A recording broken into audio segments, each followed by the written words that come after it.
Tema número 2, la República Aristocrática.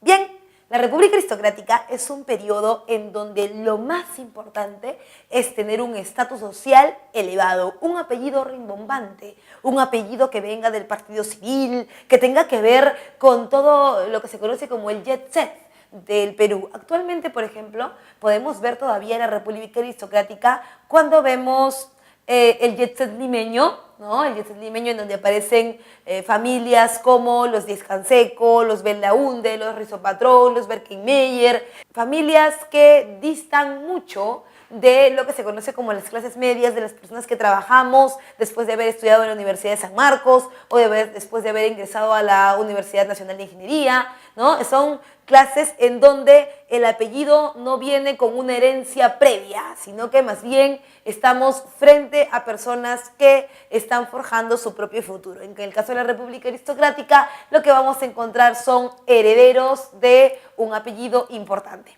Bien, con todo esto también debemos decir que en cuanto a las características de la República Aristocrática, tenemos la hegemonía, por supuesto, del Partido Civil. Recuerda que el Partido Civil va a estar fundado por los Pardo y ellos van a dominar todo el periodo. También en economía nos vamos a dedicar a la agroindustria, es decir, las personas con un apellido muy importante, con dinero, ¿no es cierto?, se van a convertir en los famosos varones del azúcar, aquellas personas que se convierten en grandes comerciantes de caña de azúcar y sus derivados.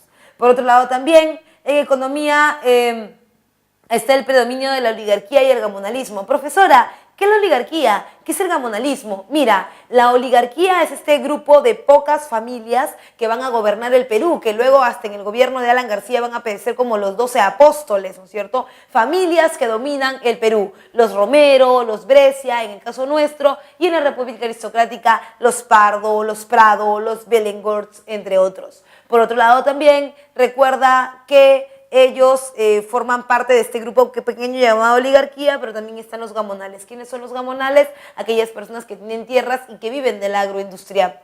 Además también está el predominio o la exclusión política de la clase media. La expulsión política de la clase media es muy importante porque ellos ya no van a ser los que mantengan la economía del Perú, sino que la economía del Perú a gran escala va a estar mantenida por el Partido Civil. Bien, durante la República Aristocrática tenemos diferentes presidentes, diferentes gobiernos. Entre ellos, por ejemplo, vamos a ver al primero. El primer gobierno es el de Eduardo López de la Romaña. Eduardo López de la Romaña va a firmar el tratado Osma-Villazón, ¿no es cierto?, con Bolivia.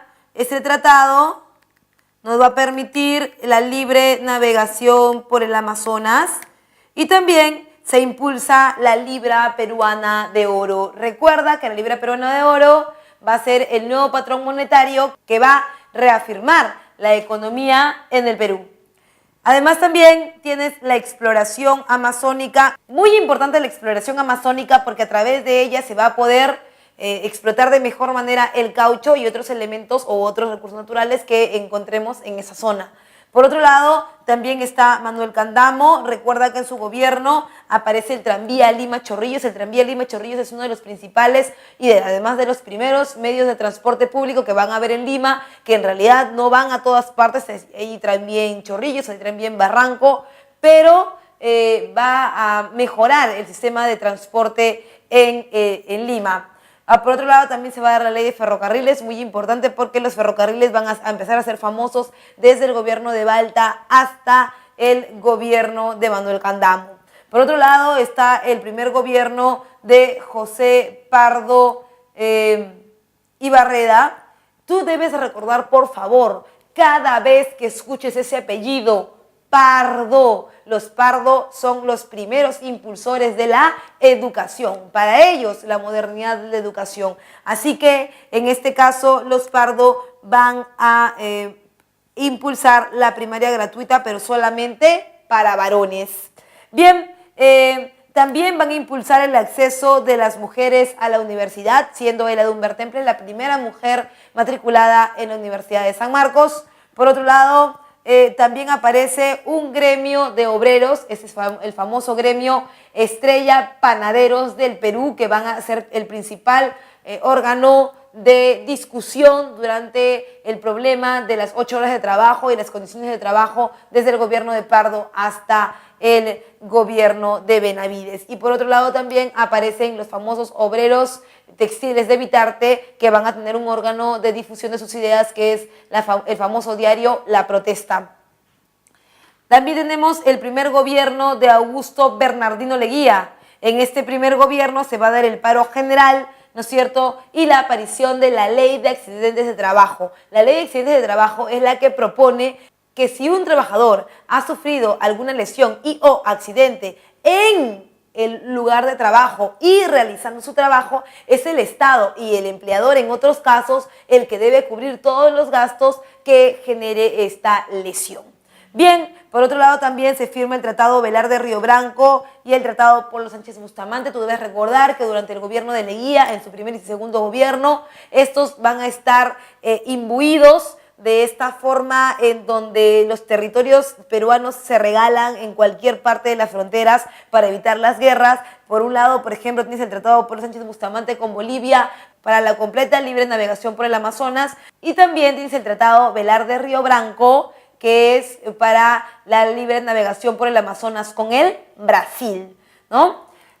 También tienes el gobierno de Billinghurst, el famoso gobierno del pan grande. El gobierno del pan grande entra en una crisis económica dejada por el primer gobierno de Leguía. Esto provoca disturbios, sobre todo en el sector obrero, que obliga al gobierno de Billinghurst a declarar las 8 horas de trabajo, pero solo para los trabajadores del muelle y dársena del Callao. Es como un programa piloto al principio.